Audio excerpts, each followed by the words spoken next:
afternoon, everyone. Good afternoon. Good afternoon. I wanted to update you on my recent discussion with David's parents and discuss the conclusions we reached. This information will help us to refine our support plan for David. Great. How did the meet go? The meeting was very insightful. David's parents were cooperative and provided us with valuable background information. They shared that David has been experiencing some difficulties at home, which might be contributing to his behavior at school. They mentioned that David has a new sibling and this change has been challenging for him. Additionally, they noted that David tends to get frustrated easily, especially with tasks he finds difficult. That makes sense. The frustration and the new sibling could definitely be affecting his behavior and reluctance to participate in class activities. Did his parents mention anything about his learning difficulties or any other areas of concern? Yes, they did. They observed that David struggles with writing and problem solving at home as well. They believe he might have some underlying learning difficulties, but they haven't had him formally assessed yet. They also mentioned that he has a lot of energy and finds it hard to stay focused on one task for a long time.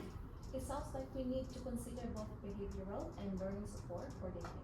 What did his parents say about the support plan we discussed?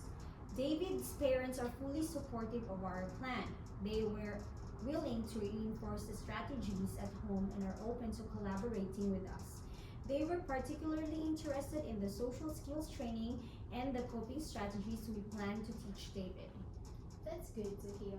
We'll need to make sure we keep them in the loop and provide them with updates on David's progress. Based on this new information, I think we should proceed with a formal assessment to identify any specific learning difficulties David might have. This will help us tailor our support to his needs. Agreed.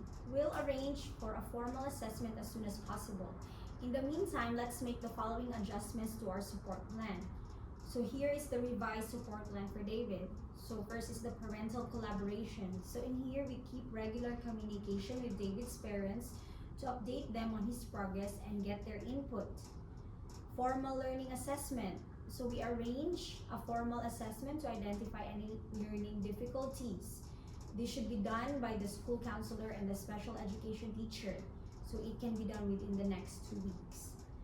Next is the enhanced coping strategies. We focus on teaching David specific strategies to manage frustration and energy, such as mindfulness exercises and physical activities. Sarah and the school counselor could start this one, and it could be done immediately and ongoing. The homeschool consistency. So we provide David's parents with resources and strategies to use at home, ensuring consistency between home and school support. So the behavioral support, which is me and Sarah, could be the one following this one up. And the regular monitoring and feedback. We schedule regular check-ins with David's parents and update his support plan based on ongoing observations and assessments. So me and Sarah will be the one who will do the check-ins. This will be bi-weekly for David's support. So does anyone have any questions or additional suggestions? No questions from me. This plan seems comprehensive, and I'm glad we're involving David's parents more actively. I'm on board with these adjustments. I'll make sure to implement the classroom strategies and keep you updated on my changes in David's behavior. I'll get started on arranging the formal assessment, then we'll collaborate with the special education teacher. Perfect. Let's all stay in close communication and support each other as we implement these strategies. Our goal is to create a consistent and supportive environment for David both at school and at home. Thank you for all your dedication and cooperation. Let's move forward with this revised plan and help David achieve a positive and successful experience in school.